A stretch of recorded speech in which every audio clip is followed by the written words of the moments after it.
right, welcome, ladies and gentlemen, to another session here of the Constitution and American Life with the 4Bs. And just to review for a minute, we call ourselves the 4Bs because, one, we're not that creative as a group, but all of us went to college. We have two Badgers and two Bulldogs, and so we decided, hey, we'll be the 4Bs.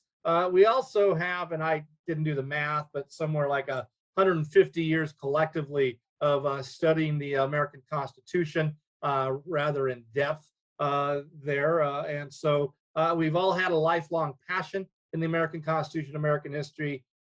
Three of us also have a general interest in American politics and contemporary society. There's one historian on the panel who doesn't like anything past 1800, I believe, although he'll delve into the 19th century there. But today we are going to be looking at the We the People question for those We the People students, Unit 1, Question 1 on human nature and political power. And I'm looking forward to this because it is actually a conversation that we have had many times over the years. And so it'll be interesting to see if anybody's evolved or changed their thoughts on this. I do believe that that we can all agree, at least in this group, and I hope those watching or listening in would agree, that there are two, I guess, key concepts that every American should understand about the U.S. Constitution, and that, to me, is power and balance. These two concepts, because they're interwoven throughout the American Constitution. Also, that most of us understand that America is a byproduct of a myriad of influences: the Enlightenment, colonial experience with England, English history, European continental history, and so forth and so on, a large number of influence. But is also a contemporary conversation. That is, today at the center of our national conversation is this relationship between majority power and minority rights, and vice versa. We're seeing it happening all over America. And the questions we'd like to address today is, what are our views of human nature, both as individuals and community or communal nature, if there is such a distinction? And secondly, do we believe as Americans, do we believe that Americans as a whole understand the constitutional dynamics that attempt to find balance between power and rights? And so what we want to start out with is that the question that We the People students are dealing with starts off with a quote from Alexander Hamilton, although maybe Tim and Chris can clarify for me. I don't know if he's the originator of the quote or the concept here. But the quote is, give all power to the many, they will oppose the few. Give all power to the few, they will oppress the many. And so my question, gentlemen, to you guys to start off is, do you agree with Hamilton's view on human nature? And secondly, if you could address what factors do you believe influenced his view of human nature? Now, Professor Williams begged that we not start with him tonight. So Kavanaugh or Moore, either one of you want to start off as far as do you agree with Hamilton, and what do you think influenced his view of this? Go ahead, Chris. Go ahead. Oh, thanks. Do I agree with Hamilton? Yes, I do. I do. I think he was maybe more astute with human nature than our boy James Madison. So I think I would agree with that. And you can see that throughout history. And I think there's the great Lord Acton quote about power corrupting, and absolute power corrupts absolutely. And I think if anybody would understand this, it would probably be Hamilton, because this guy, he was, if for those of you that have seen the musical depicting his personality, he knew how to be the social climber, right? He knew who to buddy up with, and as his personality was about achieving power or greatness to a degree. So I think he was more astute with human nature. What was the second part of your question, Dave? So yes, I agree with Hamilton. That is what, and again, it was so broad, I probably need to narrow it a little bit. Is, in your opinion, what do you see as the primary factor influencing his view as represented in this quote? Well, I think it's important to understand too that this quote is during the ratification arguments, and so as one of the leading Federalists, or as Publius, one of the authors of the Federalist Papers, he's trying to assure people about their fears of creating a new, what some would call a national government or centralized government, and the fear that they had about taking power away from the states. And so he's trying to assuage those fears and saying, if you look at the government that we're creating, we are dividing this power up. We're dividing it, we're splitting it between three branches. We're even taking one branch and splitting it. And we're not only splitting the power this way, we're splitting the power this way between the states and the national government. So we're trying to take this power, we're trying to spread it out as broadly as we can. I think Chris's point about the ratification context is very important because that Hamilton quote is hearkening to divine right, which is out of balance. To your original opening statement, David, about balance, divine right of kings is not balanced. And if you're Hamilton, swinging democratic majoritarianism during the 1780s is out of balance. So I think the quotation is Chris's point is well taken. It's in the middle of selling the Constitution as a balance of avoiding tyranny and avoiding democracy. Too much democracy, which for a guy like Hamilton was out of balance. So Chris's point about ratification context I think is very important. And I'm sorry, Tim. Sorry, David. But is he kind of channeling Montesquieu here?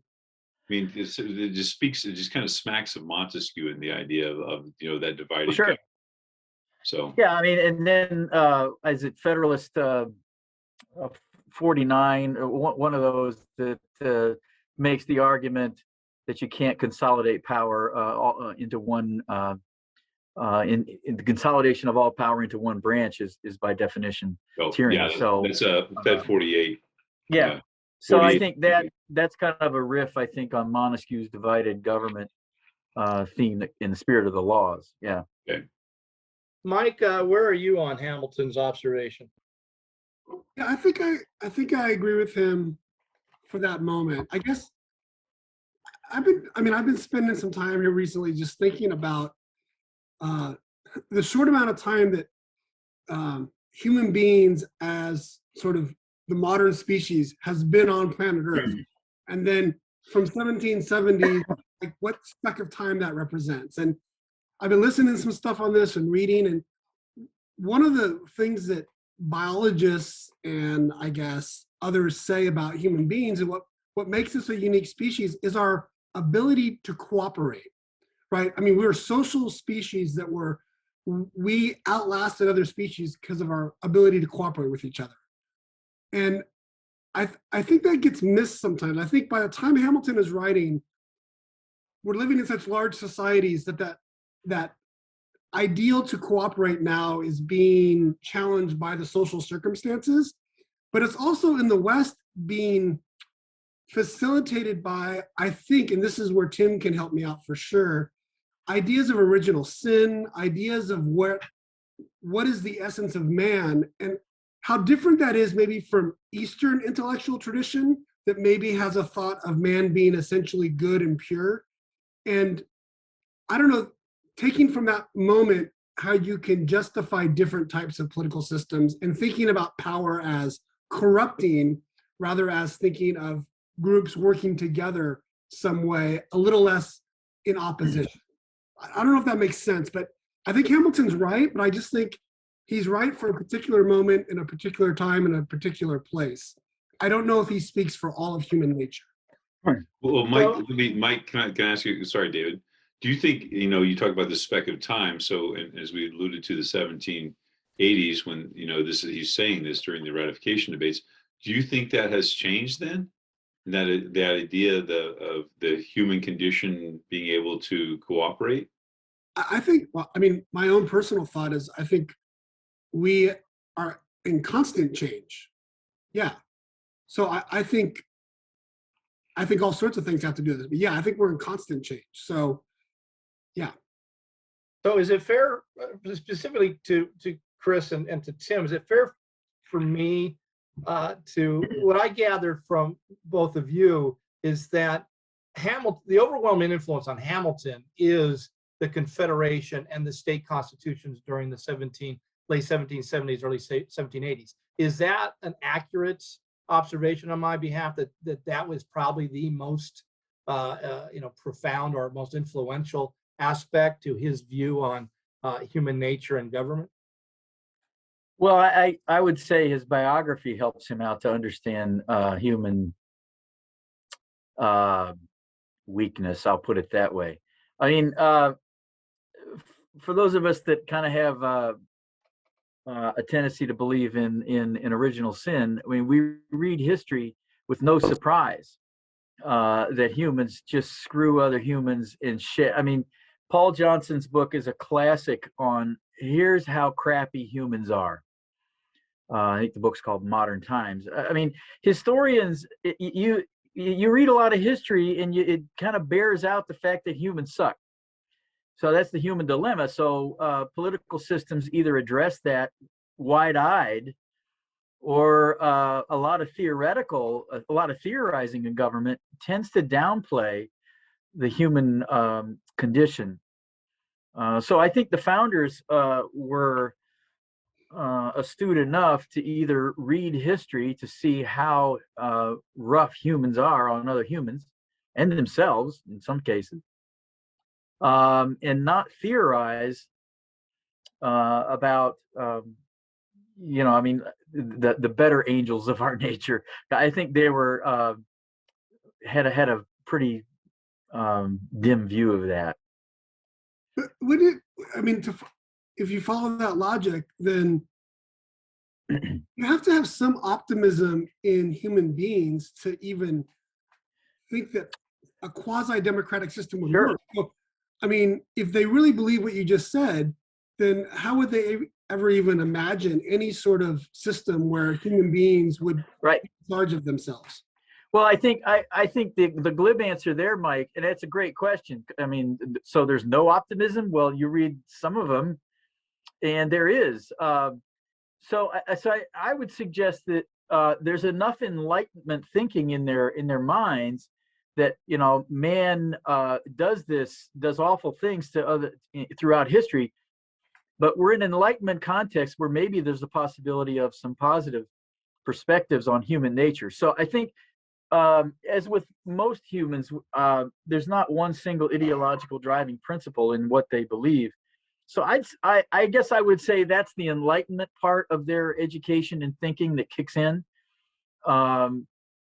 That's or at least moves humans from totally screw ups to having the capacity to do good. Maybe a neutrality of human nature rather than. I'm sorry. Go ahead. No, I'm sorry. I didn't mean to interrupt you. I'm sorry. I was thinking. I mean, the point is being that it may have had more of a positive view because of their Enlightenment influence, and therefore moving the notion of human nature into a more you can go either way. Well, that's Locke, tabula rasa. Well, that's what I'm hearing you saying, and I'm channeling my inner Hobbes here, right? I'm listening to what you're talking about, man's human nature, and life sucks and then you die. Solitary, poor, nasty, Brutish, and short, is hopefully every We the People kid listening to this broadcast has ingrained in a tattoo somewhere. But the idea is that we create the social contract, and within that social contract, then people are protected from the people that will do bad, so the people that want to do good can do good. I mean, because what I'm hearing in this Enlightenment thinking is that under the surface is a discussion of the social contract. What about the argument that if we're essentially selfish, bad people, and we're going to create a political system to make us secure in spite of that, that's what I kind of heard you saying, Tim, then there's a much more cynical view about what the founders are up to. I mean, there's a form of governance that is illegitimate in the Americas because of the distance of the king, right? Divine right, they're searching for a way. How can they say that we can rule when we don't have a noble title? So the cynical, if we're really selfish, they're spinning this yarn they're spinning this myth about enlightenment to guess who's going to rule after this? It's going to be them. Whether they're but that's the dilemma of Fed 51, ambition beating up against other ambition. I guess my answer would be, and that's a very fair question, and it is a dilemma, that maybe the system is to just minimize the crap, to contain the crap, rather than ameliorate it. So I think that's how I would address that, because I think we're just stuck with, I mean, the way I read history, we're stuck with some pretty bleak. I'm more Hobbesian in that regard. So the system is meant to contain it rather than cure it. The big thing is who's controlling the crap. Like, who's going to be in charge of that? And they can talk about in Federalist 51 ambition, yep. But they're the ones with the ambition. I mean, they're setting up the system where they're going to be the ones controlling it. When did Charles Beard get on our panel? Again, we're not going to go. You're not going to be picking on Charlie again, all right? No, well, I think of it this way, Mike. I think of it. Sorry, I was like. I was thinking Howard Zinn, but well, that comes later. That's 1960. What is it? 64. Yeah. But I always think it was like guardrails, and so the government, whether who's in charge, establishes guardrails for us as individuals, and we can bounce up and down these across these guardrails, but it keeps me out of your lane, right? So I can be as stupid as I want to within my own lane, but I'm not going to jump the guardrail and get in your lane. Which, in essence, again, I'm going back to the concept of the social contract. So, I'm sorry, Mike, but your point is well made. These guys are going to be in charge, right? They're going to be the ones. So yes. So you're sounding kind of cynical that you're maybe not trusting these guys. I'm just trying to. I mean, like, I made the argument that Dave quickly just was like, nope, we're not going down that path. I'm like, are we essentially good or bad? And basically, yes, we're basically bad. So if we're basically bad, then the logic is what the founders are saying. It's to embolden their own power. They can't be. They're not less bad. They're just bad in a different way. So why don't we see it through that perspective? That's all I'm saying. Little Michael Jackson in there. Well, so it seems to me that Hamilton's referencing this notion of tyranny, and that we can have majoritarian tyranny and we can have tyranny of the minority. To maybe get a little bit more concrete, I'm curious of your view, your general view. Let's start generally, and then we'll get more specific a little later on. Do you think that the Constitution, as designed in 1787, adequately addresses Hamilton's concern with tyranny, whether majoritarian tyranny or tyranny of the minority? What's your general view about that Constitution? I think that might get to a little bit of what Mike was talking about as far as myth building and things.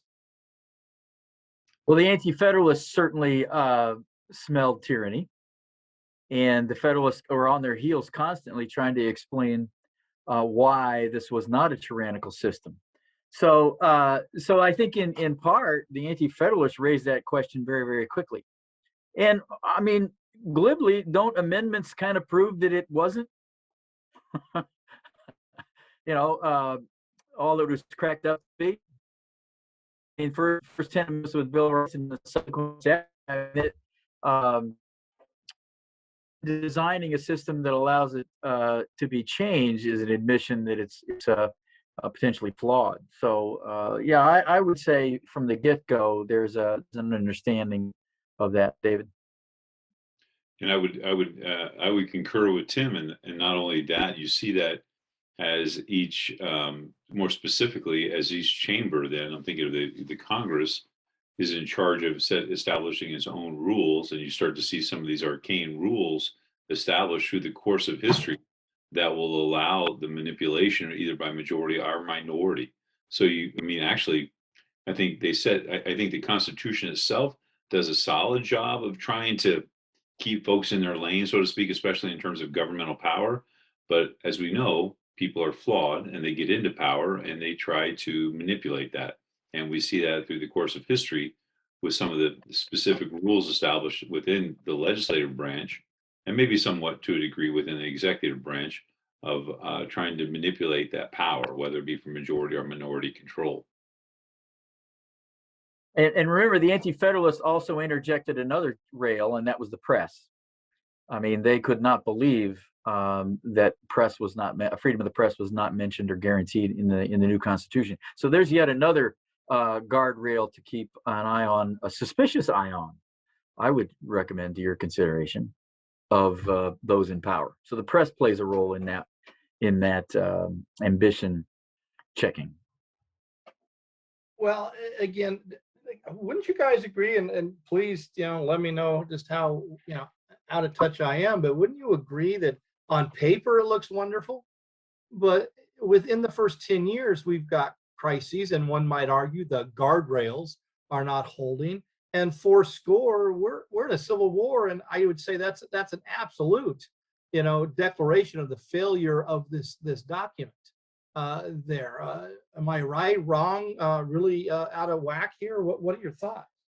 That on paper it looks good, but in reality, well, the Whiskey Rebellion, Alien Sedition Acts. I mean, those are that's to your point, David. Yeah, right out of the chute, we've got some abuses that occur, and the Anti-Federalists look at those and say, we told you so. Now, I would push back a little bit on the Civil War reference. I'm not so sure that's a failure of the Constitution, rather than a failure on how it's interpreted.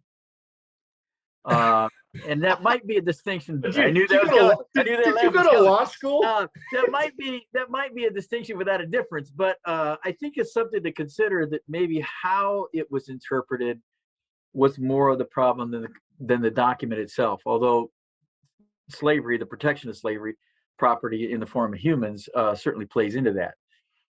Does anybody else sense how greasy and slippery that was?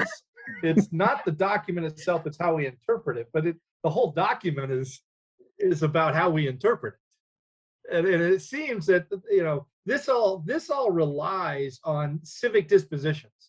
That the American people have either innate dispositions, or, as Jefferson said, we've got to educate the people.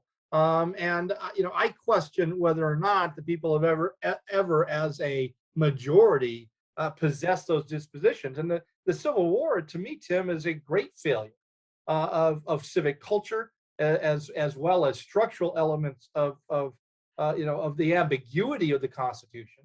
Like other great works of literature out there, the conflicting messages, i.e., federalism, and the lack of clarity in the relationship of the nation to the states, that sets up a civil war that was bound to happen. Well, Dave, I'm not. Well, I mean, Taney doesn't help. Them duking it out in Congress with canes and checking their pistols at the door. I mean, that's an indication that there's institutional failure for sure. I'm sorry, Chris.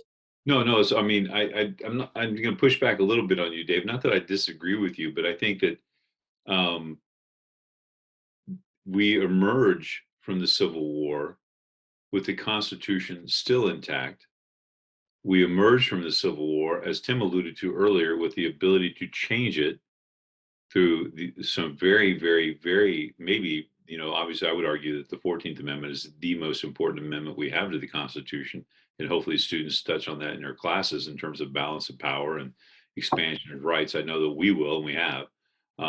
So I would say that, we emerged from the Civil War, this fratricidal nightmare that we were in, actually probably better. So I think it's, I'm kind of agreeing with Tim as well, that on paper it's great, but we're humans and we know that we're flawed. And this goes back to, the quote that is the stem of this question, that human nature being what it is, we're going to really screw up. But the Constitution allows us to come out on the other side, maybe a little bit better. Mike, any thoughts? Yeah, I mean, I agree with all this. I'm just coming at this kind of with a beginner's mind, I guess I would say, because this is the way I've learned it. I've talked about it, tyranny of the majority, tyranny of the minority. And if you're a descendant of slaves or descendant of Native Americans, how does that argument land on you? I mean, the tyranny of the few, the tyranny of the many doesn't capture what that situation was in 1776 or 1787. And I'm just wondering, this is way beyond maybe this this video, but how do we teach that? Like, how do you talk? Is there a new way to talk about it? Because we can't use the founders' frame of reference, because obviously they're in a certain historical time period. They're not seeing it that way. But as intellectual human beings who study history, I think we have an obligation to be empathetic and to think, and to now, as we present it, well, on paper, it did a good job of balancing it. Well, for a Black student in my class whose family descends from slaves, how does that sound? Is that a fair way to talk about it? Like, so I don't have an answer here. That's a lot of stuff just coming out. Yeah. Because I agree with the way it's framed. It's the way we've always framed it. But is that framing sufficient in the place we're at right now in the United States? Well, Mike, as you well know, there are some founders that got the crystal ball out and were scared to death. I mean, the famous Jefferson reference to wolf by the ears.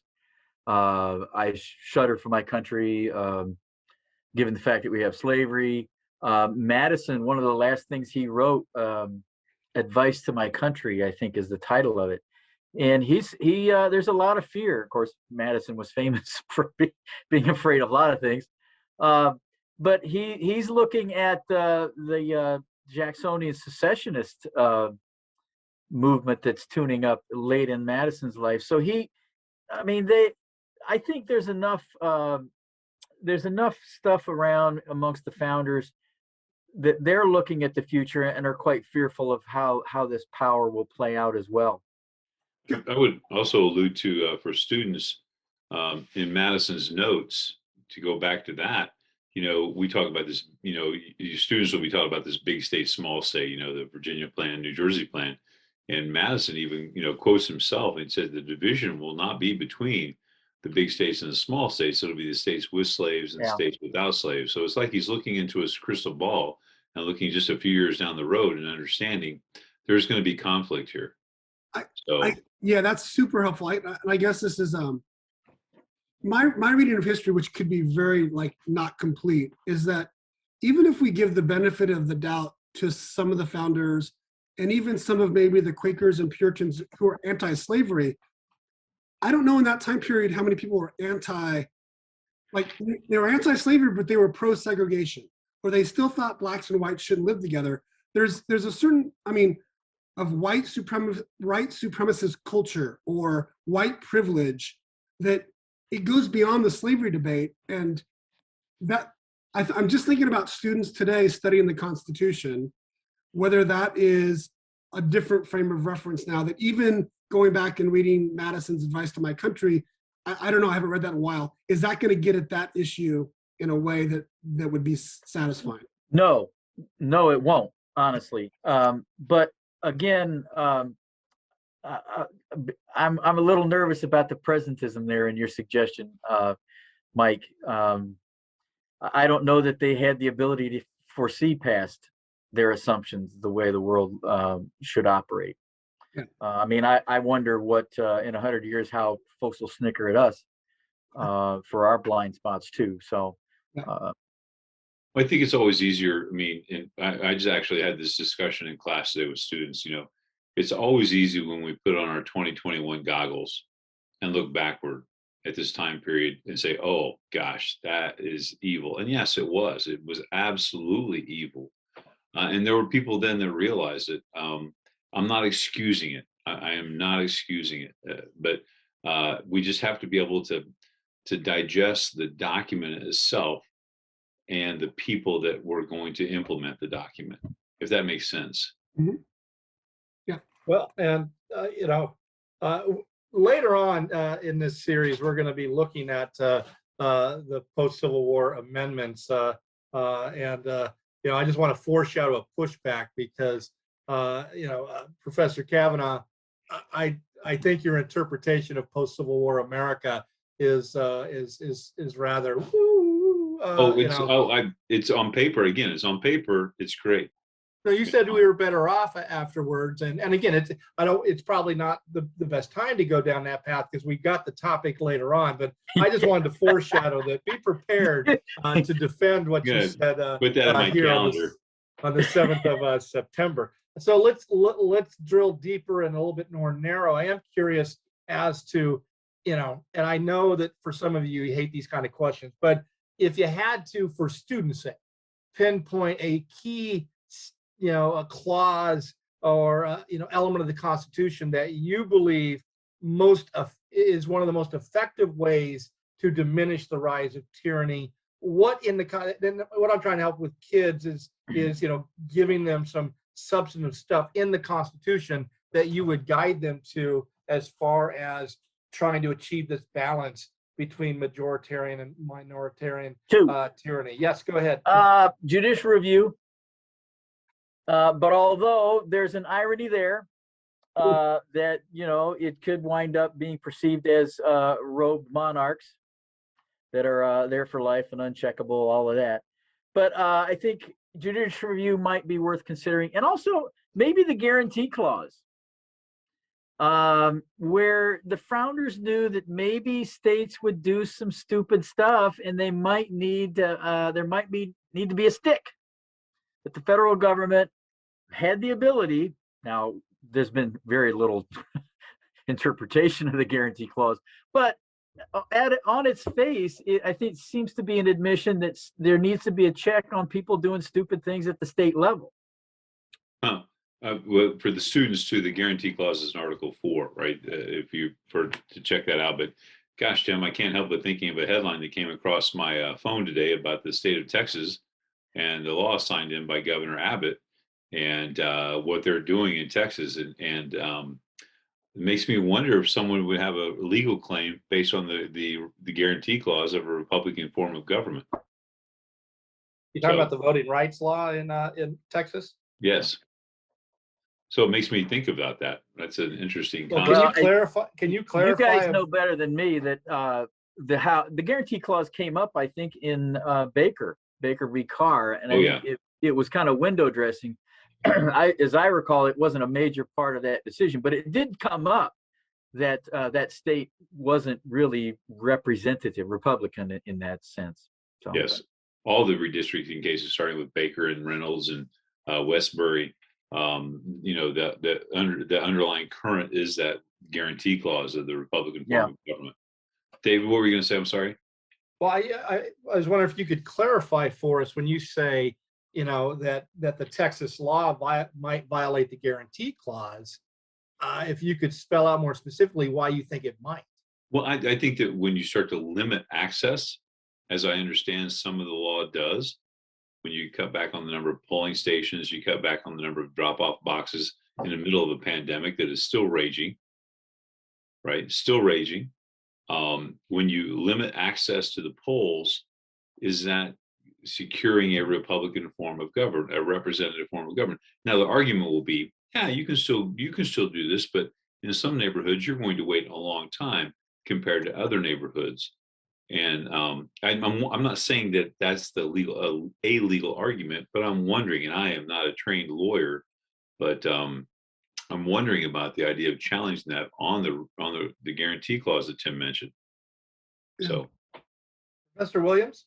Yeah, the document's interesting, right? Because at the federal level, it's a very anti-majoritarian document, right? I mean, the Electoral College is a way to protect us from majorities. The Senate is a way to protect us from majorities. But then with our federal system, it's like majority, whatever the majority wants at the state level is fine, right? And in the original Constitution, and correct me if I'm wrong, it might be the guarantee clause, but also Article 4, Section 2, the Privileges and Immunities Clause, that's a clear statement of like, citizens have privileges and immunities, and that seems to be protecting us against both the majority and the few. I mean, ironically, as Tim was saying earlier, it's not a problem with the Constitution, it's a problem with how it's interpreted, because that clause means nothing. But that's what I think. Yeah, it's anti-majoritarian at the federal level and very majoritarian at the local level. Chris, did you have some specific? I know you were kind of Well, commenting on.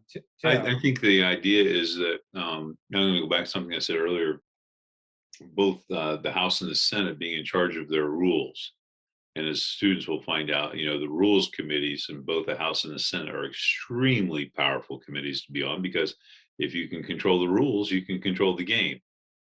And as we see the current debate over the filibuster in the Senate, which is designed, I think the filibuster is an issue that students that are considering this question need to be grappling with, because when you look at the filibuster as designed to give some minority voice within the Senate, I think when you can control those rules, you can absolutely limit majority tyranny as well as minority tyranny. So Now, I'll be honest. I was somewhat flabbergasted that Professor Moore came out with judicial review, because I used to be a passionate defender of the judiciary and believed that, like Professor Moore, that was one of the great guardrails against tyranny. I'm here to keep your life interesting, David. Yeah, I'm well, here to I keep your know life I no interesting. longer believe that, and I don't know if I believe that any of it. If we look at it through the contemporary lens, I don't know if I believe that any of these clauses or elements, other than, I guess, if I had to rely on anything, going back to Federalist 51, ultimately it's the people, so it's representation.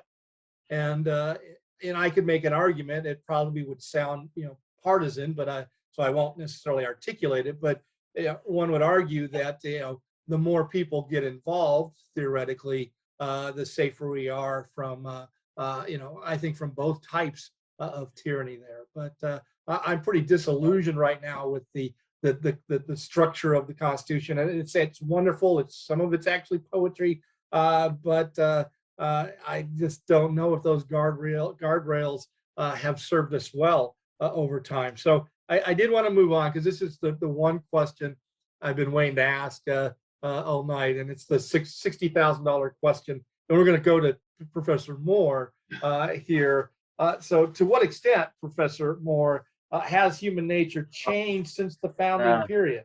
Yeah, the last that last bullet point, the dreaded last bullet point. And again, I think, and I just want to kind of give you, to me, there's two ways to look at this. Nature, human nature. I know you're a little uncomfortable with that term, but human nature, both as on an individual micro level, and then to me, there is we the people human nature, the more macro communal notion. And do you find a distinction there that individual nature hasn't changed, but our communal nature has? Maybe. No, I think, but again, I think Madison's right. But what is government but the greatest reflection of human nature? So I think your view of human nature at a micro level, at an individual level, I think probably carries through into your view of what government as a collective, as you phrased it, David, as a we the people.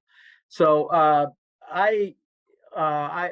since I take a dim view of human nature, I'm not and so when I have conversations with people about this, it doesn't take long to get to that last bullet point in the question.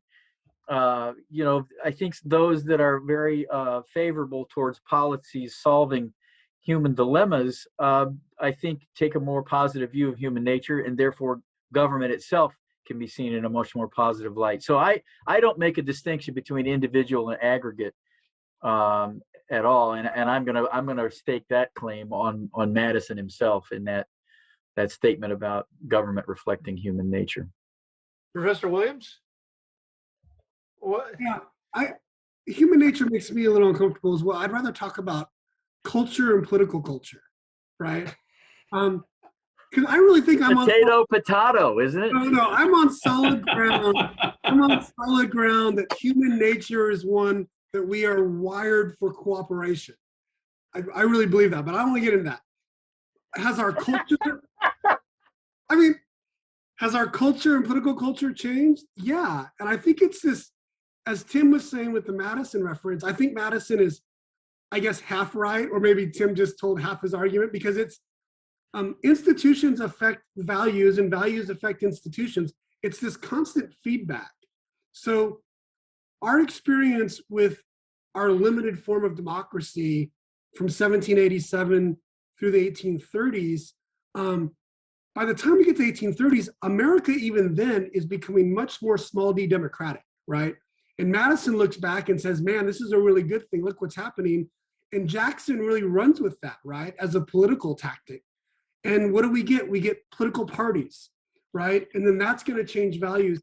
We have this happening throughout history, and it's happening today. Technology plays a role, globalization plays a role, just different generations' ideas on where we should be going plays a role. So I think it's constantly in flux, and it's a constant feedback between the institutions and the values, and it's constantly changing, which I think what makes, you know, the study of politics and social science so fascinating, right? There's nothing wrong with the hard sciences, but we don't get like, you know, we don't get like this kind of rule, right?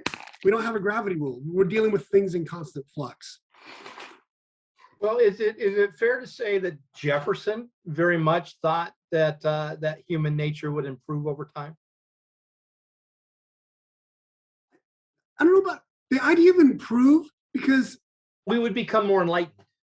We would become more cognizant of you know, of our animalistic nature, and we would move consciously. We would move farther and farther away from that raw natural animal. I think there's probably something to that. I mean, the letters. There's an interesting book that has all the letters that were exchanged between Adams and Jefferson in their later years. And they do talk a lot about mastodons in the Mississippi Valley. They talk about fossils and Native American groups. But there's a lot of discussion about human nature. And I think Adams, with kind of a New England background, is not quite so optimistic. But there are elements of optimism in Jefferson's letters about the future in American human nature. Well, but I don't know that he's hook, line, and sinker sold on the idea of inevitable human betterment. But doesn't the Enlightenment and combine that obviously with the scientific revolution presume that with the access to more knowledge, yeah, all right, and information, man will become more reasonable, and society will become therefore more peaceful? Yes. I think that's a basic modernist assumption of progress. Yes. All right, Mike's doing twists and turns there. So come on back here, Professor Williams. Well, no, I think that, yeah, that's the assumption. But the Enlightenment the Enlightenment is about how can human beings better control themselves and nature, and that leads to the Industrial Revolution, right? And which has led to, look at what we've done with our ability to control nature. We've completely messed it up. Like we've made planet Earth, it's pretty much going to be uninhabitable for my kids' grandkids. I mean, it's that close, scientists are saying. And to me, it comes with, it's hubris. I think it's hubris. Wait a minute. Weren't you just talking about cooperation and we could all cooperate? Yes, but we are conditioned by our structures and by our systems. Oh, so we don't cooperate, because now I'm confused. Well, we don't, because shut up. I don't need this. I don't need this. I could be in Vegas right now still. I came back for this. Talk about human nature. You want to talk about human nature? Go to Vegas. Careful, Mike. Careful. Or just go to Walmart. Yeah. All right. Well, you're right, Chris. Professor Kavanaugh, I'm curious. Sorry, Michael. The fact of the matter is, some would argue quality of life, if we look at lifespans, if we look at the way the average American lives today versus 100 years ago, 200 years ago, and technology are in fact evidence of our progress as human beings and the improving nature of who we are. Do you Well, not buy into that? Well, I do to a degree, but I don't. Tim and I litigated this years ago, and we continue to litigate it. And I hate to say that I've actually gone to Professor Moore's viewpoint to a degree, but I think from the age of Jefferson, people have become enlightened enough to know that you know what, it's not good to own other human beings. That's not a good thing. And so we, to throw Michael a bone here, we cooperated enough to get rid of slavery, right? Or the people that right now, to use a contemporary example, are so worried about what's going to happen in Afghanistan when the Taliban takes over, a group that we may say is not really that enlightened. What will happen to the gains that women have made and girls have made in that country? So we're enlightened enough to, as a society, as people, to say, yeah, that's bad, and we should probably do something about that. But I'm not sure that human nature, that yin and yang, has changed all that much. Because look at the debates we're having over about getting vaccinated, about wearing a mask, about cooperating to try and save our fellow human beings. And even if it's not about saving our fellow human beings, about saving our economy. So I mean, we're still struggling with something as basic as that. So I'm kind of going back to, a bar in St. Louis with Tim and saying, yeah, I'm not sure human nature has really improved all that much. I mean, there was a great article, and I don't know if it was the Atlantic or Wall Street Journal or New York Times. That I never forget the title. The title was "Mark Zuckerberg is no James Madison." In other words, and the whole article was explaining the naivete of Zuckerberg as the symbol of a generation, the naivete that generation had about technology ushering in all kinds of benefits that would alter human nature. And I think Chris's point's important, that yeah, we've got penicillin and flush toilets and fill in the blank with all kinds of wonderful technology. But does it solve that essential human dilemma? So I would recommend students take a look at the Zuckerberg is no James Madison piece, because I think it fleshes out the assumption that technological progress equals an amelioration of human frailty and human weakness. And I think Chris's point's well taken, that I think those should not be co-equal. Well, I mean, I have this discussion in class all the time. Is technology in itself good or bad? And of course, the answer is neither. It's how the humans manipulate that technology or use that technology to justify their ends. So, I mean, again, which comes back to the human condition. And people can use a Facebook page or a Twitter post or an Instagram post to bring people together to do some wonderful things, to alleviate suffering, perhaps from Hurricane Ida. But they can also use those things to manipulate thought and to drive wedges between people. So the technology in itself is neither good nor bad. It is the human condition that manipulates it. Professor Williams, I want to come back to something that you said, and you said you'd like to kind of, plant your feet in political culture. And I'm going to say that that's somewhat synonymous with what I described as the we the people notion of nature, the more communal one. So just we'll assume I'm right there, which is, a stretch, but I'm curious about your view of political culture, and its evolution. That is, do you see us becoming, improving over time? Has our culture shown these Enlightenment ideals in that sense? I guess I get hung up on the improving, but I won't let myself get hung up because I know what you're talking about. I mean, I think it's a good thing that if you surveyed the world today, more people are going to say they want to live under a democratic government than they would have 200 years ago. And they're going to have some idea what democratic government means. I would say that's an improvement. I mean, I think that having some control over one's life and the decisions that are made by others over your life, which is to me kind of the heart of democracy, the more people that believe that, I think the better societies will have. Now, the flip side of that is that we've seen the Taliban this last week, hold news conferences and use lip service of not democracy, but at least lip service of being more inclusive. So it's this idea now that, yeah, is it good that more leaders, even our President Putin, is going to say he has a special type of democracy for Russia?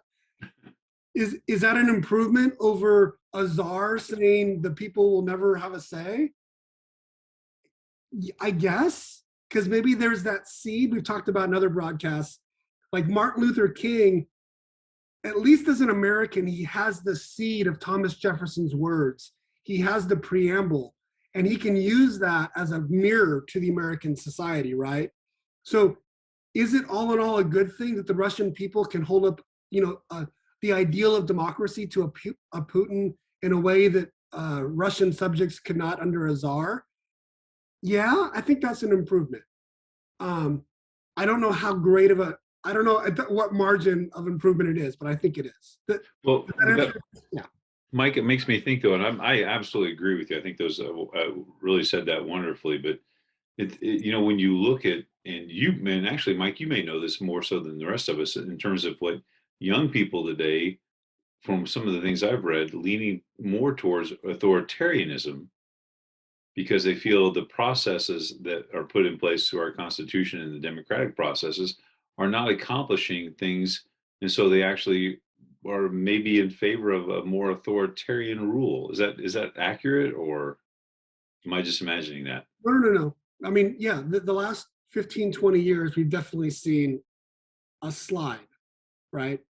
Back to those. Right. But I mean, overall, I mean, just in terms of like, again, the difference between now and the founding of the United States, it's still pretty remarkable how many people will talk about self-rule. Okay. Yeah. So I'm going to go out on a limb here, and again, Tim, Professor Moore gets a number of bonus points because I don't know where I was when I had this conversation, Mr. Kavanaugh, with Professor Moore, but we had virtually the same conversation 20 years ago. And yes, I have changed my point of view to find myself more and more in Professor Moore's camp.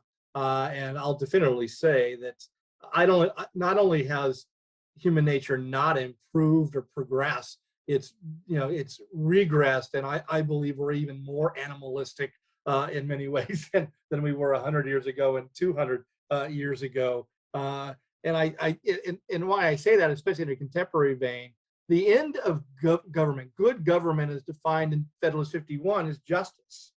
So I guess we have to ask the question: is, are we a more just society today? And part of that is respecting those guardrails and those norms. And in the last 10, 20 years, we can discuss that, that evolution, but those norms and guardrails have been thrown, way outside the window in a moving car, and they're in the mirror behind us. And all you have to do is just, I don't know why I do it, but every day I'll find a few articles and I'll in the Washington Post, and I'll read the comments section. And you want to see the beast that Hobbes talks about, just read the Washington Post comments section. Or, there's plenty of news stories about board meetings, city council meetings, people threatening lives of their representatives at a local level. And so, my fundamental view is, no, human nature has not, what's the word they use? They use has it changed? I guess I'm going to say, yeah, it's changed because we've become more and more selfish. We're more narcissistic than we were in the 18th century. We're more selfish than we were. Why? Because we have a lot more stuff, all right, that we attach meaning to and value to, and therefore we see far more threats out there to that stuff. And therefore, that's why I draw the conclusion. And so my last question I'd like to deal with, and of course you can push back on my general commentary, is wherever you are on human nature, does this Constitution, which is virtually a Constitution of 1787 and a little bit of post-Civil War, maybe more so in Mr. Kavanaugh's point of view, does it need changes today, all right, to address that evolving nature of either the individual or collective nature of we the people? and Mike, I sense that you wanted to jump in, or maybe Tim. I can't remember which. Well, I'll start out because I have the shortest amount of ability to contribute much to that. But I do think it needs change. And just simply we're going to have to address the accumulation of power in, I mean, the wealth gap. I mean, that just straight up personal incomes, but also how that plays out in terms of special interest groups. I think we do need a corrective. And will we have the collective will to do that? So I do think we need revision because there is a tyranny to be addressed. Tim, Mike. Any thought? Does the Constitution? I mean, Tim says we need to somehow constitutionally address the wealth gap. That has to be some kind of change that has to happen there. What are your thoughts? Any changes needed based upon? Yeah, I mean, yes, there are, and I agree with the wealth gap. But I want to. You said something that I think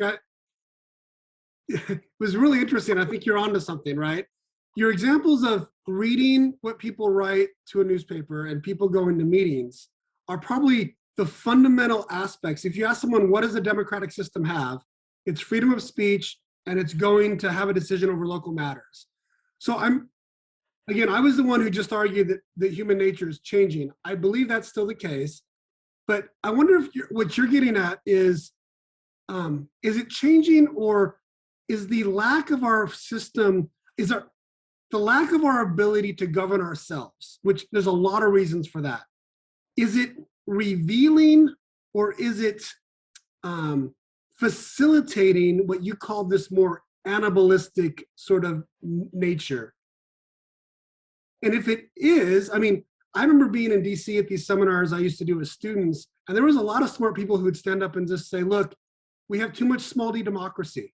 It was better when there were 3 news channels, and they were the ones who we got our news from because they were responsible, they did editing, right? It was better when there were less lobbyists because policymakers could make good choices, right? They didn't have to listen to all these different things. So what I hear in your argument, Dave, is maybe less democracy might be a better thing. It might be better in terms of curbing our animalistic tendencies. And if you're saying that, I think it's super provocative, and students should think about that, because I think there's more than a kernel of nugget of truth, or something very important to think about there, whether we're too democratic, and that's just making us worse off.